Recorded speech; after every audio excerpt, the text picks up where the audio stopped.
آج ہم ایک ایسے نام پر بات کر رہے ہیں جو کچھ عرصہ پہلے تک پاکستان کرکٹ کے حلقوں میں بہت گونج رہا تھا، حیدر علی۔ جی ہاں، حیدر علی، وہ نوجوان بلے باز جس نے آتے ہی اپنی کہلے جارحانہ کھیل سے ایک امید سی جگائی تھی۔ بالکل، لیکن آج کل وہ خبروں میں ہیں، مگر کرکٹ کی وجہ سے نہیں بلکہ ایک بالکل مختلف اور کافی سنجیدہ معاملے کی وجہ سے ہیں۔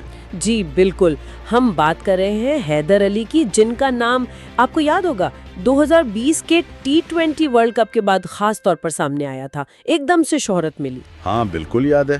لیکن اب صورتحال یہ ہے کہ ان پر برطانیہ میں ریپ جیسے سنگین الزامات ہیں اور وہ گرفتار بھی ہوئے۔ ہمارے پاس جو مواد ہے نا، اس کا عنوان بھی کچھ ایسا ہی ہے، حیدر علی ہیرو یا ویلن۔ اوہو، تو یہ سوال ہی آج کی ہماری گفتگو کا کہلے مرکز ہے۔ یہی تو سب سے چونکا دینے والی بات ہے۔ ایک لڑکا جو پاکستان کا مستقبل سمجھا جا رہا تھا، اچانک ایک اتنے بڑے سکینڈل کی زد میں کیا ہوا تھا اصل میں؟ ذرائع کیا کہتے ہیں اس بارے میں؟ تفصیلات جو سامنے آئی ہیں ان کے مطابق یہ مبینہ واقعہ لندن کے ایک ہوٹل میں پیش آیا۔ اچھا۔ اور متاثرہ خاتون نے براہ راست پولیس کو اطلاع دی، جس کے بعد تفتیش ہوئی اور پھر حیدر علی کو حراست میں لیا گیا۔ یہ الزامات قانونی طور پر بہت سنگین نوعیت کے ہیں۔ ظاہر ہے بہت سنگین ہے۔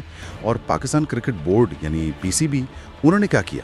انہوں نے تو فوراً ایکشن لیا ہوگا نا؟ جی بالکل، انہوں نے فوری طور پر حیدر علی کو معطل کر دیا۔ معطل کر دیا؟ ہاں، معطل ہونے کا مطلب ہے کہ وہ فی الحال کسی بھی قسم کی کرکٹ سرگرمی میں حصہ نہیں لے سکتے جب تک یہ معاملہ چل رہا ہے۔ اور PCB نے اپنے بیان میں بالکل واضح کیا کہ وہ اس قسم کے رویے کو قطعی برداشت نہیں کریں گے جس سے کھیل یا ملک کی بدنامی ہو۔ ان کی طرف سے یہ ایک زیرو ٹالرنس یعنی عدم برداشت کا بالکل واضح پیغام تھا۔ صحیح۔ ظاہر ہے اس خبر کے بعد سوشل میڈیا پر عوام میں کافی باتیں ہوئی ہوں گی۔ کس قسم کا رد عمل دیکھنے کو ملا؟ رد عمل جیسا کہ آپ سوچ سکتے ہیں کافی بٹا ہوا ہے، مطلب تقسیم ہے۔ ایک طرف تو وہ لوگ ہیں جو قانونی اصول کی بات کر رہے ہیں کہ بھئی جب تک جرم ثابت نہ ہو کسی کو مجرم نہیں سمجھنا چاہیے۔ جی وہ اصول تو ہے۔ ان کا کہنا ہے کہ عدالتی فیصلے کا انتظار کرنا ضروری ہے، جلد بازی نہیں کرنی چاہیے۔ اور دوسری طرف جیسا کہ اکثر ایسے معاملات میں ہوتا ہے، لوگ کہہ رہے ہیں کہ آگ کے بغیر دھواں نہیں اٹھتا۔ یہ بھی کہا جاتا ہے۔ ان کا ماننا ہے کہ الزام اتنا سنگین ہے کہ اسے ہلکا نہیں لیا جا سکتا، چاہے ابھی کچھ ثابت نہ بھی ہوا ہو۔ ہمارے ذرائع بھی اسی عوامی تقسیم کی نشاندہی کرتے ہیں کہ کیسے لوگ فوراً اپنی رائے قائم کر لیتے ہیں۔ یہ واقعی ایک مشکل صورتحال ہے۔ قانونی طور پر اب آگے کیا ہونا ہے؟ مطلب کیس کا کیا بنے گا؟ کیس کا ٹرائل اگلے مہینے شروع ہونے کی امید ہے۔ حیدر علی کی جو قانونی ٹیم ہے ان کا دعویٰ تو یہی ہے کہ وہ مکمل طور پر بے قصور ہیں اور وہ عدالت میں اپنا بھرپور دفاع کریں گے۔ تو اب سارا دار و مدار ثبوتوں پر اور قانونی کارروائی پر ہے؟ جی بالکل، اب سارا دار و مدار شواہد اور قانونی کارروائی پر ہی ہے۔ یہ سوچ کر ہی عجیب لگتا ہے، ایک وقت تھا جب اسی نوجوان کا نام سن کر فخر محسوس ہوتا تھا، لوگ انتظار کرتے تھے کہ یہ بیٹنگ کرنے آئے گا، اور آج اسی نام کے ساتھ یہ سب کچھ جڑا ہے۔ یہ کسی بھی نوجوان کھلاڑی کے لیے بہت بڑا دھچکا ہے۔ یقیناً یہ پہلو بہت اہم ہے، وہ امید، وہ ٹیلنٹ، اور پھر اچانک یہ گراوٹ۔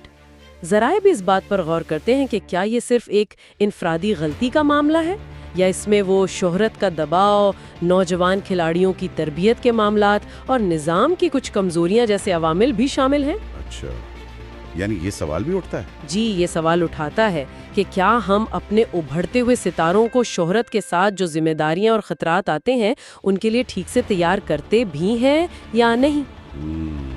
یہ ایک بڑا سوال ہے۔ تو یہ کہانی ابھی جاری ہے، فیصلہ تو ظاہر ہے عدالت نے کرنا ہے، لیکن جو مواد ہمارے سامنے ہے وہ ہمیں صرف حقائق نہیں بتاتا بلکہ یہ بھی سوچنے پر مجبور کرتا ہے کہ ایک لمحے میں زندگی کیسے بدل سکتی ہے۔ بالکل صحیح کہا آپ نے، اور حتمی فیصلہ آنے تک یہ معاملہ قیاس آرائیوں اور بحث کا مرکز بنا رہے گا۔ اصل کہانی کیا ہے یہ تو وقت اور شواہد ہی بتائیں گے۔ چلیں اس پر بات یہیں ختم کرتے ہیں، لیکن ایک سوال شاید ذہن میں چھوڑ جاتے ہیں سننے والوں کے لیے۔ جب ہم کسی کو اتنی جلدی ہیرو یا ویلن کا درجہ دے دیتے ہیں تو کیا ہم واقعی پوری تصویر دیکھ رہے ہوتے ہیں یا صرف وہ حصہ جو ہمیں کسی خاص وقت میں نظر آ رہا ہوتا ہے؟ اس پر ضرور سوچیے گا۔